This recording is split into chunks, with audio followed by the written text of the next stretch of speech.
जय जिनेन्द्र, प्रणाम। मौन एकादशी यानी मौन 11। इस दिन हमें ज़्यादा से ज़्यादा धर्म आराधना करनी चाहिए। यह एक बहुत ही बड़ा दिन है। इस दिन बहुत बड़ा पर्व है। यह एक बहुत ही महत्वपूर्ण दिन है। यह सब तो हमने सुना है, पर इस दिन की इतनी विशेषता क्यों है? यह इतना महत्वपूर्ण दिन क्यों है? शायद इसके बारे में हमारे पास जानकारी नहीं है और इसी वजह से हम बहुत जन इस दिन ज़्यादा से ज़्यादा धर्म आराधना भी नहीं करते हैं। तो इस दिन की विशेषता जानने के लिए आप हमारे साथ इस वीडियो के अंत तक बने रहिए।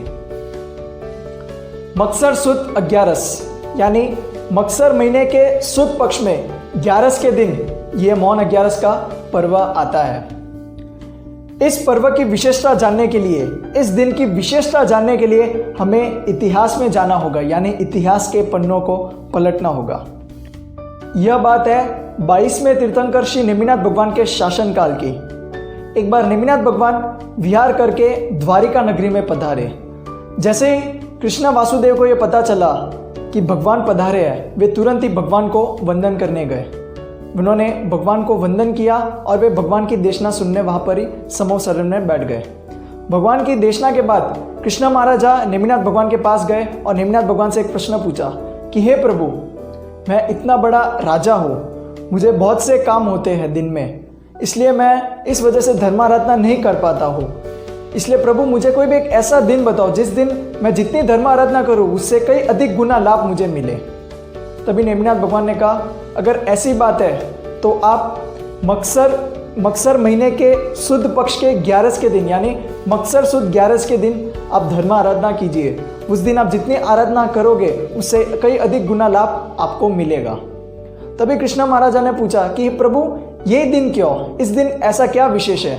तभी नेमिनाथ भगवान ने उन्हें विस्तार में समझाया कि इस दिन 18वें तीर्थंकर श्री अरनाथ भगवान का दीक्षा कल्याणक है, 19वें तीर्थंकर श्री मल्लीनाथ भगवान का जन्म कल्याणक, दीक्षा कल्याणक और केवल ज्ञान कल्याणक है, और 22वें तीर्थंकर श्री नेमिनाथ भगवान का केवल ज्ञान कल्याणक है। यानी वर्तमान 24 में भरत क्षेत्र के वर्तमान 24 में 5 कल्याणक, ऐसे करके दूसरे जो 4 भरत क्षेत्र है, जैसे कि कुल 5 भरत क्षेत्र होते हैं, जैसे कि यह एक ऐसे 4 भरत क्षेत्र और है, तो उसी 4 भरत क्षेत्र में भी 5 कल्याणक इस दिन मनाए जाते हैं तीर्थंकरों के। यानी कुल मिलाकर 5 × 5 25, 5 गुना 5 25।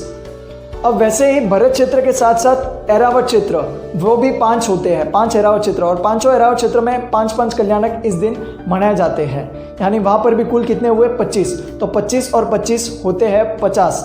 और ये 50 किसके? तो इस वर्तमान काल के जो 24 तीर्थंकर हैं उनके कल्याणक इस दिन मनाए जाते हैं। वैसे ही भूतकाल में भी 50 कल्याणक मनाए गए थे, और वर्तमान और भविष्य में जो तीर्थंकर आएंगे अगली 24 में, उस समय भी इस दिन 50 कल्याणक होने वाले हैं। यानी कुल मिलाकर 150 कल्याणक का यह दिन है। भूतकाल के 50, वर्तमान काल के 50 और भविष्य काल के 50, कुल मिलाकर 150 कल्याणक इस दिन मनाए जाते हैं। तीर्थंकरों के 150 कल्याणक, एक नहीं दो नहीं, इस दिन पूरे 150 कल्याणक मनाए जाते हैं। तो इतना बड़ा दिन है, ऐसे नेमिनाथ भगवान कृष्ण महाराजा को समझाते हैं। इस दिन के बारे में शास्त्र में एक बात आती है कि इस दिन यदि हम एक आराधना करते हैं तो उस एक आराधना का हमें 150 गुना अधिक लाभ मिलता है, यानी 1 = 150। शास्त्र में एक और बात आती है कि जो व्यक्ति मौन एकादशी की आराधना 11 साल 11 महीने तक करता है उसका मोक्ष निश्चित हो जाता है। इससे हमें पता चलता है कि यह दिन कितना महत्वपूर्ण है। और यदि आप मौन एकादशी की आराधना करना चाहते हैं 11 साल 11 महीने तक, तो वह आराधना आप कर सकते हैं, पर उस आराधना की क्या विधि है वो हमें शायद नहीं पता है। तो उस विधि को जानने के लिए हम सभी के लिए आई है एक किताब। जी हाँ, अध्यात्म योगी परम पूज्य आचार्य श्रीमद विजय कला पूर्ण सुरस्वजी महाराज साहिब एवं वात्सल्य मूर्ति परम पूज्य आचार्य श्रीमद विजय कला प्रभा सुरस्वजी महाराज साहिब के दिव्य आशीष से, और अध्यात्मनिष्ठ गच्छाधिपति परम पूज्य आचार्य देव श्रीमद विजय कल्पतरु सुरस्वजी महाराज साहिब एवं आत्महितदेशक परम पूज्य आचार्य श्रीमद विजय तीर्थ भद्र सुरस्वजी महाराज साहिब के स्नेह आशीष से यह किताब आई है।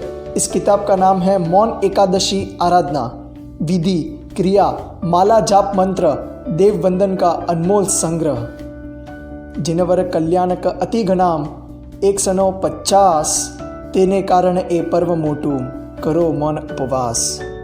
इस किताब की प्राप्ति के लिए आप स्क्रीन पर फ्लैश हो रहे किसी भी एक नंबर पर संपर्क कर सकते हैं। इस वर्ष मौन 11 25 दिसंबर के दिन है, तो इस दिन हमें ज़्यादा से ज़्यादा धर्म आराधना करनी है। आप इस वीडियो को लाइक ज़रूर कीजिएगा, ज़्यादा से ज़्यादा लोगों तक शेयर जरूर कीजिएगा, ताकि ज़्यादा से ज़्यादा लोगों को मौन 11 की विशेषता के बारे में पता चले। जिन आज्ञावृत कुछ भी कहा हो तो मिच्छामि दुक्कडम।